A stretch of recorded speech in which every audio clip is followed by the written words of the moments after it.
welcome friends to Harvest Without the Hustle Cooking Show with Jenny. I am going to be making my husband's favorite supper tonight. It's called jambalaya. Now, to give you a little background, this was actually the first meal that I actually learned how to make way back when I was a little 4-H'er. So that was back in the day, probably when I was, about 9-10 years old. That's when I started cooking in 4-H, and with Mrs. Free, she was our 4-H teacher, leader. And so what we had to do is we had to get everything all ready first. All our ingredients. Here's all my ingredients that I need to make the jambalaya. And so, like my 4-H leader always said, you first have to get all your ingredients out and all your supplies. So we have all our supplies here. We got the big frying pan there, and my little rice dish. And so anyhow, so what we're going to start with is we're going to start with the 2 pounds of hamburger and the onions. Probably about a half a cup of onions. I have more chopped up because I always like to make sure that I have lots of onions chopped up so I don't have to take the time and chop them. So that's what we're going to start with. As you notice, and that I don't have the fanciest house in the world, but I do make really good food. And so this is just my farmhouse kitchen. We are actually going to probably paint in maybe February, March, and repaint it. My son and my daughter-in-law are going to be helping me do that. And so anyhow, I wanted to make like the first meal that I ever made for my family from start to finish. It was in this jambalaya recipe was in my little 4-H book. And what we did during the 4-H year is every week we would meet at my 4-H leader's house, Mrs. Freeze, and we would cook a meal in the morning, and then we'd have lunch, and then afterwards we'd have the sewing part of 4-H.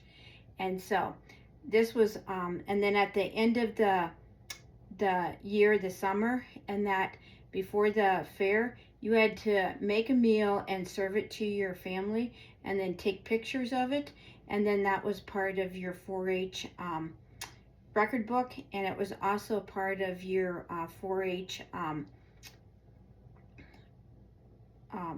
part that you took out to the fair, part of your cooking project. So I thought, it would be kind of neat to get started, since this is the first episode of Harvest Without the Hustle cooking program with Jenny. I thought, why not make my first video about my first cooking experience that I did.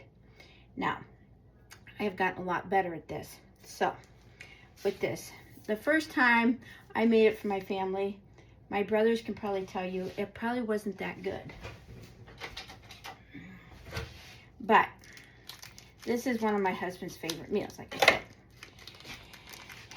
And, and part of with this cooking show, what I'm going to start doing is I'm going to start sharing a little bit of, while I'm cooking, is cooking with faith too. Because, let me see if I can adjust this. Because it's important as women, whether we're women that have farms, women that have, you should always wash your hands too after you eat.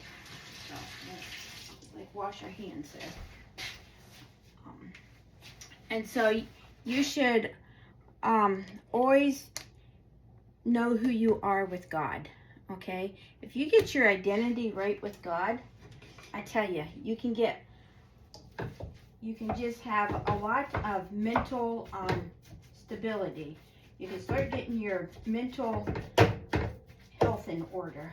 And let's face it, during these winter months, it kind of is hard to, there, it turned on. So I just put it on like medium heat, and you can see take it over here. There you go. So here it is. It's in the pot. So now I'm going to add about a half a cup of onion to it. So now I'm just adding some onion to it. I already have the onion chopped up. To put in. I usually, like, maybe on Sunday, I usually chop up like a couple onions, and then I just like put them in here for the week. And so then that way I don't have to tear up and I don't have to chop everything up again. And so while this is starting to cook down, and then here's another thing. If you have one of these from Pampered Chef, I tell you, you're gonna love it. This is one of the things, if you ever get invited to a Pampered Chef party, make sure that you order one of these.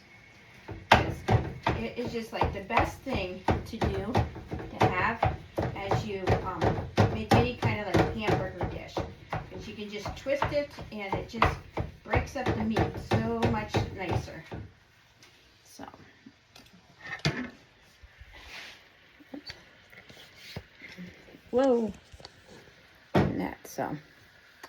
As you can see there, and it's all chopped up. So. Okay, so. Oh, whoops, I'm knocking over everything. I need to put this back up. There we go. Okay, so just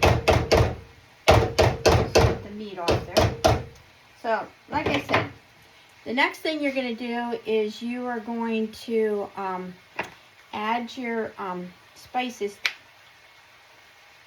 Actually, you're not going to do that. You're going to let that just brown, because we're going to actually drain this when this gets done. So I'm getting a step ahead of myself, aren't I?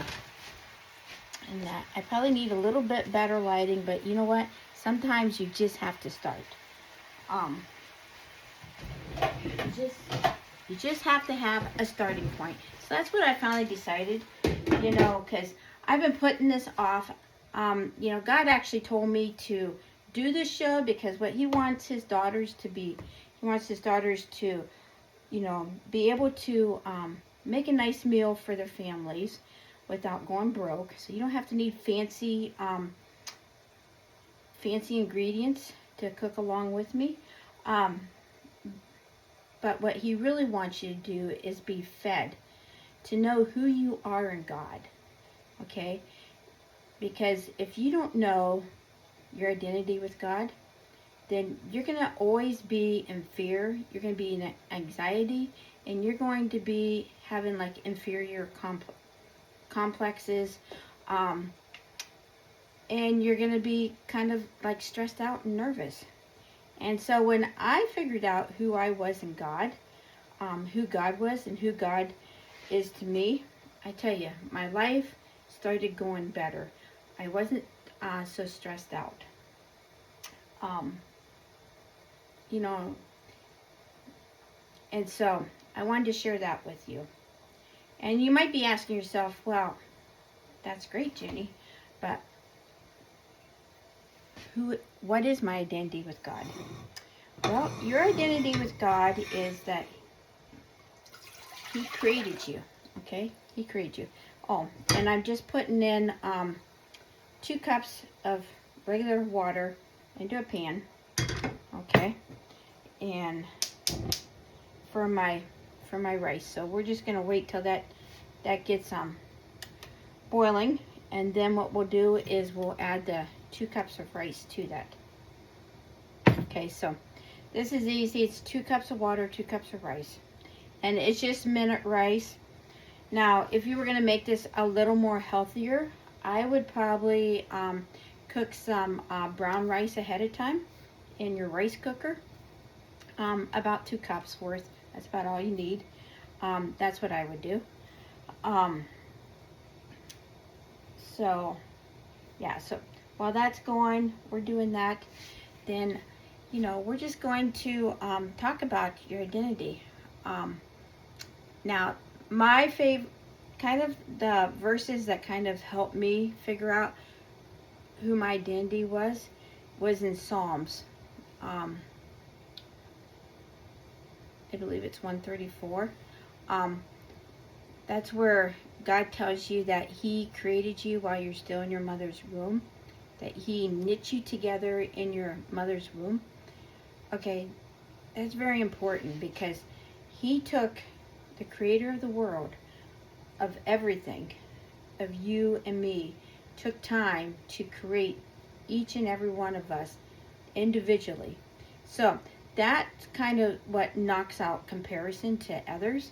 Okay, when you get busy and you start comparing yourself to others, that's when you start getting anxiety. That's when you start getting fear.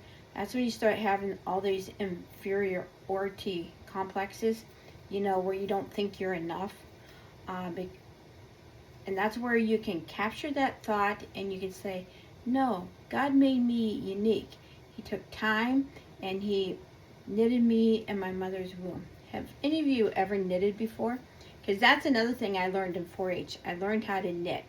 And let me tell you, that took a lot of time to learn how to knit. I don't know if I'd be able to remember how to knit again, but I should probably take that out. Now, my grandma died. She always wanted me to learn how to crochet. I just never could pick it up. And that. So, who knits? Does anyone knit or does anyone crochet? Put your comments in. Let me know in the comments below. And whether it was easier for you to learn how to knit or whether it was easier for you to learn how to crochet. Because that's what I would like to know. Because I never could pick it up from my grandma. But I tell you, I miss her. My grandma Dice lived to be 101 years old. Or I should say young, as she puts it. And oh my goodness, she could crochet beautiful Afghans. I still have one up in my office that sits on my office chair. So it just makes me feel like she's close to me. So anyhow, that's one. And then another verse that I like is that God has chosen us as His royal daughters. Now, for the life of me, I can't remember the exact Bible verse for that, but I know the Bible does say that we are chosen, we are His royal daughters. And so think about it. I mean, have you ever seen like royalty going slouching around? No.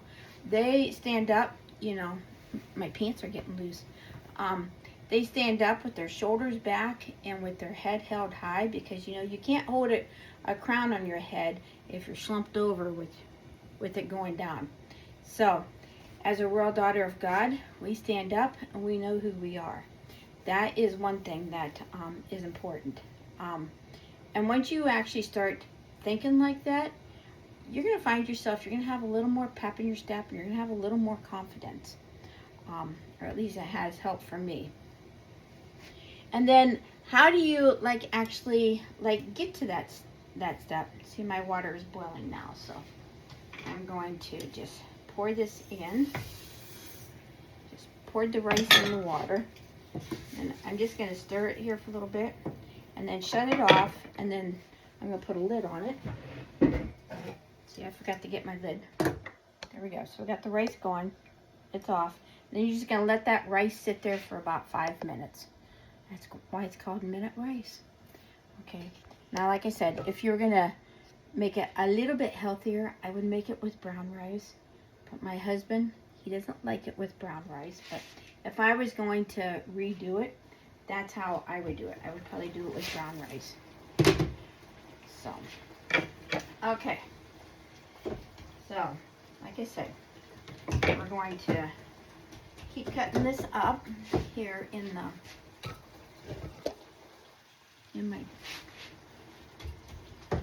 just keep breaking down this hamburger with this. This is why I like it, because you can just twist and turn with it, and it's really really cool.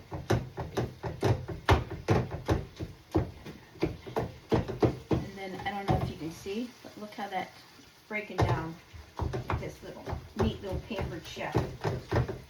So Does anybody else have one of these as Pampered Chef? You know, what is your favorite Pampered Chef product? Now, I'm not a Pampered Chef distributor or anything like that, but I tell you, I know I have lots of my friends online that are Pampered Chef consultants. So, if you don't have a Pampered Chef consultant, let me know, and I can get you one. So, that is what that is. Okay, now my hamburger is done. So I'm going to go over to my sink and strain it. So we'll be right back.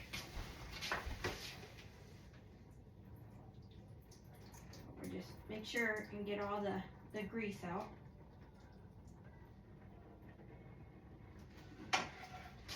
So then we'll put it back in the pan.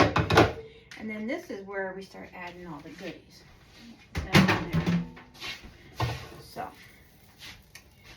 what we're going to do is we are going to add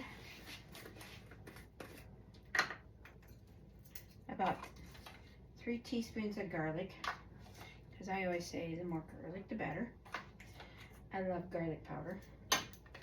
Husband, not so much. He probably wouldn't like this as much if he knew how much garlic I put in. But since he doesn't know, then we just won't tell him. Okay, and then about half of a teaspoon of pepper. We'll just put that in. And then we're going to add about 1.5 teaspoons of salt. And I like using the pink Himalayan salt. I just think it's a little healthier for you. So we'll do a little bit.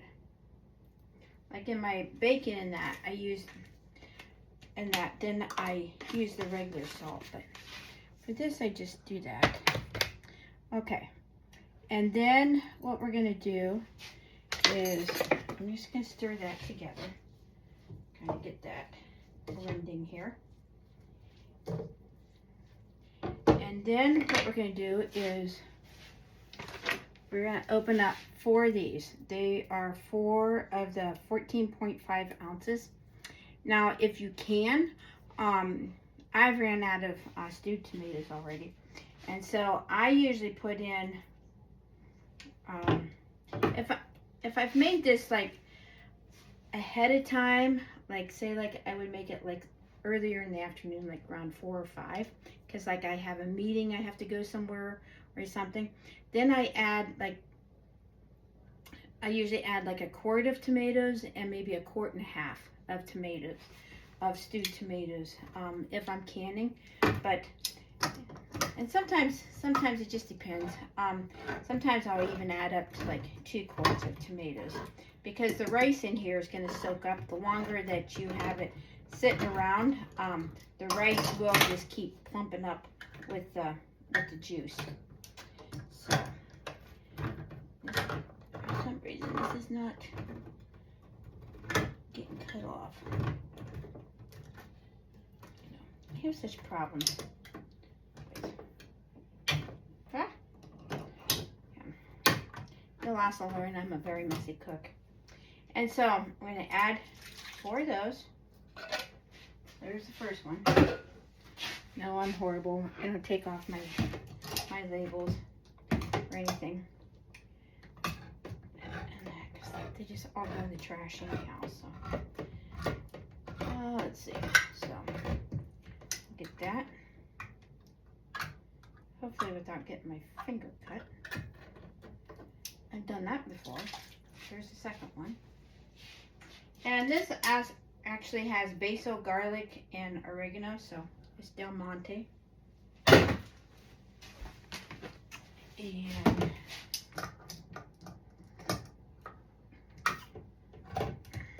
then I'll kind of show you like how much like the tomato actually looks in here, so you can kind of eyeball it. You know, my husband doesn't like the rice too like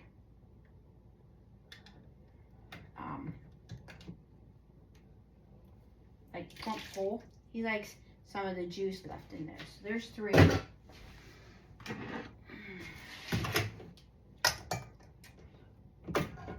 you know, and here's another thing too, as I slowly open up all these cans here, I want to tell you a little bit about your identity too. So like, how do you like actually like kind of figure it out? Well, you know what? Your identity with God is different than my identity. And that's why he asked us to spend our first time in the morning with him.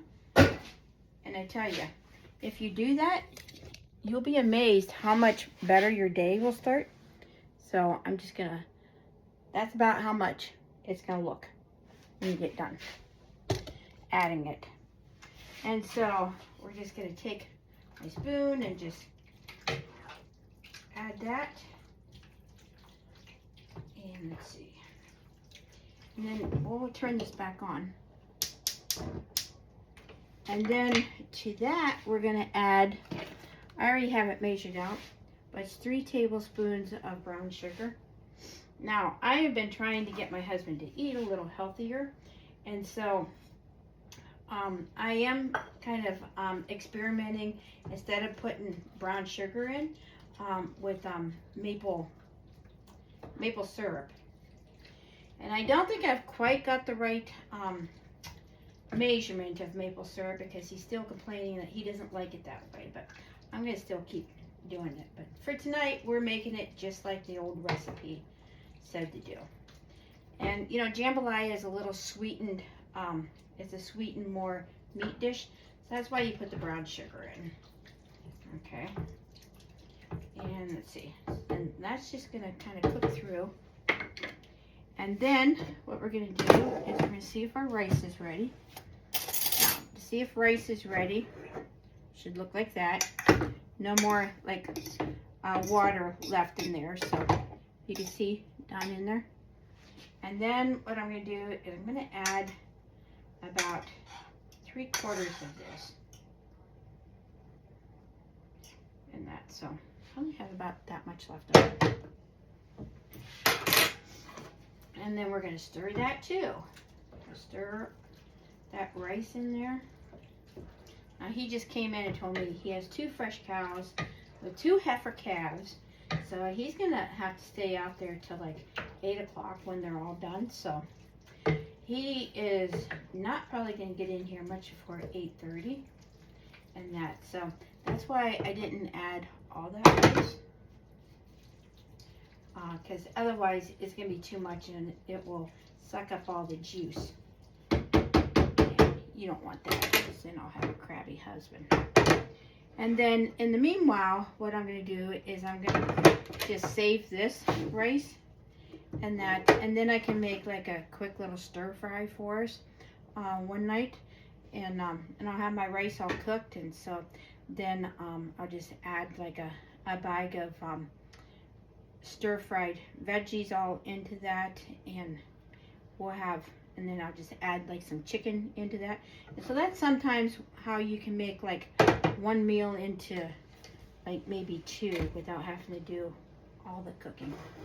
So for the meanwhile, another thing that I've done in the past too is I've actually taken this and then sweetened it with a little bit of milk and with a little bit of vanilla and a little bit of probably like 1/4 cup of sugar or so.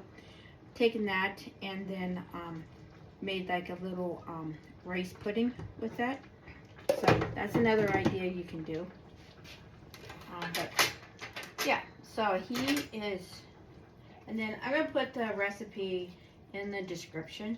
So that's where you're gonna find, the full recipe. So don't worry if you've been trying to follow all my crazy instructions and write down all the ingredients. It's all gonna be in there. And then here's another thing that's important that you do is you get a couple bay leaves. That's the bay leaf.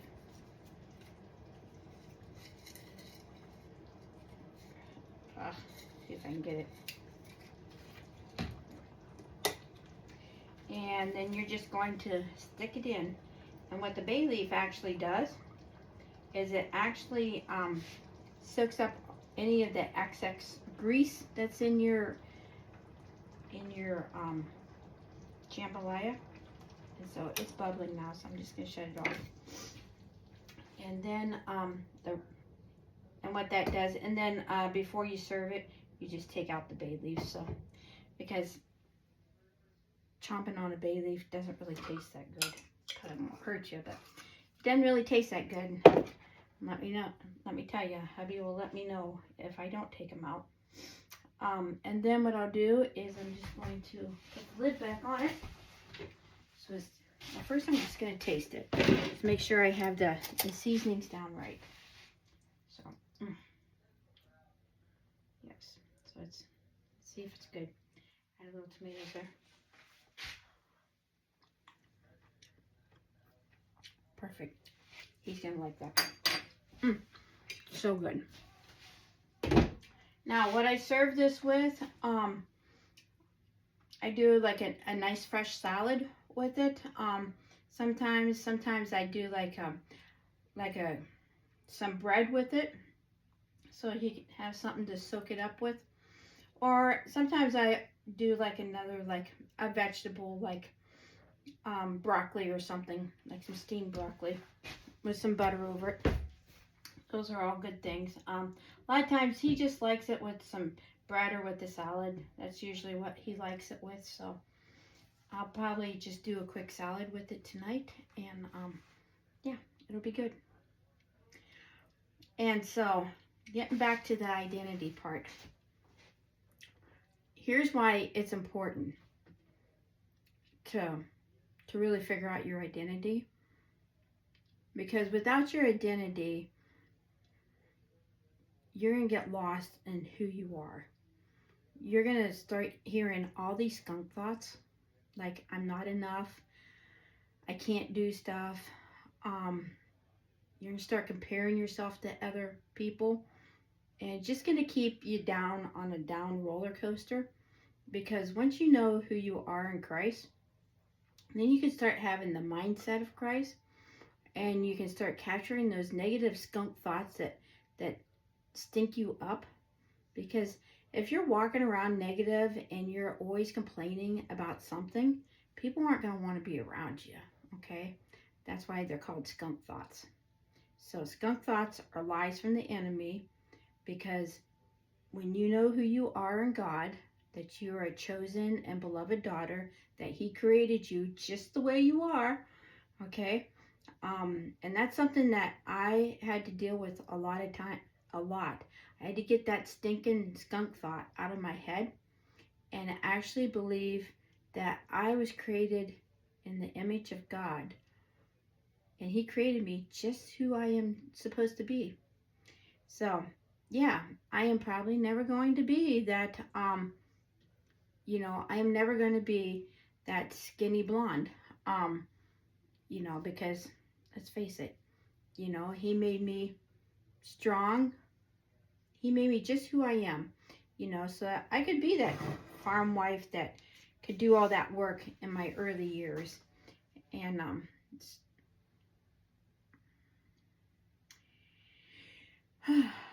yeah. So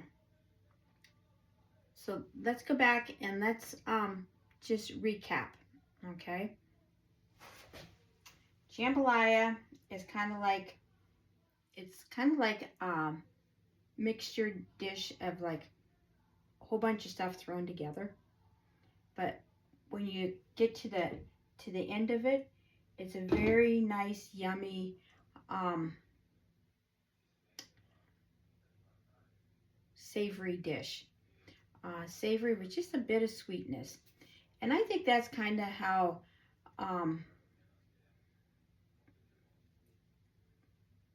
God kind of makes us. We're savory and we're sweet, and that and he just puts in just enough spice to give it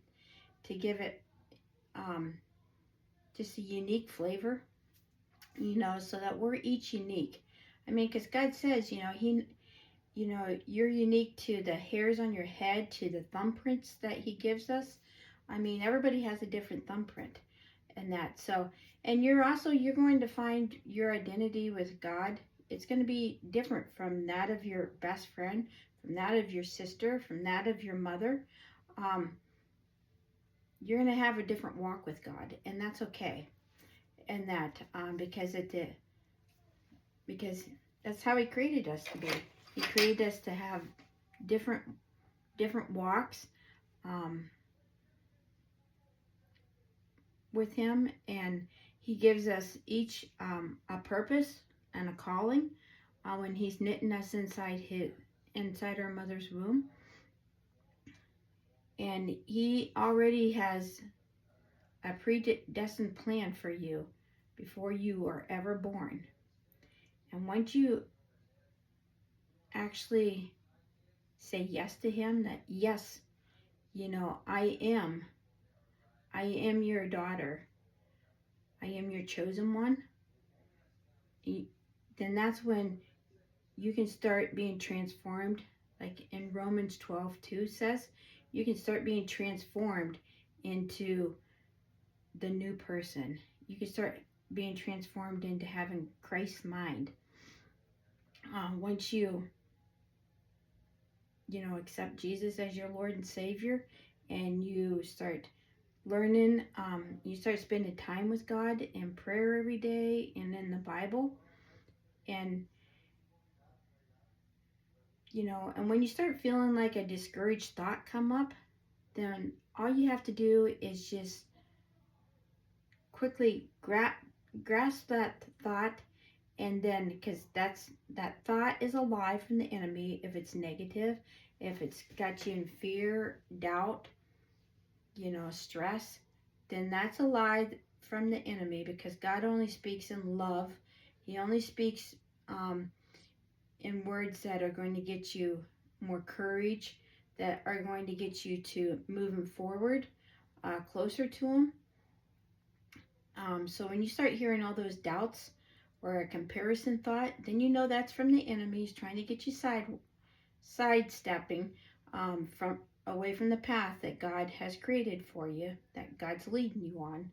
And so you need to capture that thought, and then you need to replace it with a biblical truth. One of my favorite ones is Philippians 4:8, and that's when that tells you to think on good thoughts, pure thoughts, things that are lovely. And if you can just remember like that Bible verse and just start switching your mind, like, okay, if you thinking like, oh my goodness, I am having such a rotten day. Well, if you keep thinking you're having a rotten day, you're gonna have even a more rotten day. But if you can quickly take that and go, no, I am not having a rotten day, because God doesn't create rotten days. God creates day and night. God creates, he creates flowers that are lovely. You can start thinking about your favorite flower. And then pretty soon, that just gets you out of that. And then, because when you're focused more on your problem than a solution, that's going to get you into the skunk thoughts too. And so you want to, if you start thinking on your problems, you quickly grasp that problem thought and say, get it away from me, Satan. And then and that's why you need to spend time in your Bible, so that you can start thinking your mind. The more that you read the Bible, the more the Bible verses will start coming up to you. And you can say, like, Philippians 4:13, I can do all things through him that strengthened me. I like that because that's like April 13th is my birthday. And so I like that because I think that's like my birthday verse. So anyhow, just wanted to share those thoughts with you, and thank you for taking time out of your day to watch me as I cook my husband's favorite meal. He can be so happy tonight when he comes in after he's had a long day today, and he's going to have a nice meal in front of him. So y'all have a great night, and let me know what kind of meals do you want me to cook. I've been thinking that what I'm going to do is find a new recipe. What I'm going to do is I'm going to find a couple like recipes like per month, and make them so that my husband can start trying out new recipes and that new healthier recipes. And then I'm going to make just a couple of his favorite recipes here. So it's probably going to be a couple farmer meals and then a couple healthier farmer meals. That's what I'm going for. And then with every meal as I'm preparing it, I'm just going to share something that I've learned in my faith walk, so that maybe you can have a little spiritual food, and it can start getting down in there, and you can have something else to think about. So let me know what's your favorite Bible verse, and let me know whether and if you have a recipe that you want me to make, send me the recipe and I'll cook it online for you. And then we can see how it turns out. So have a great day. Bye.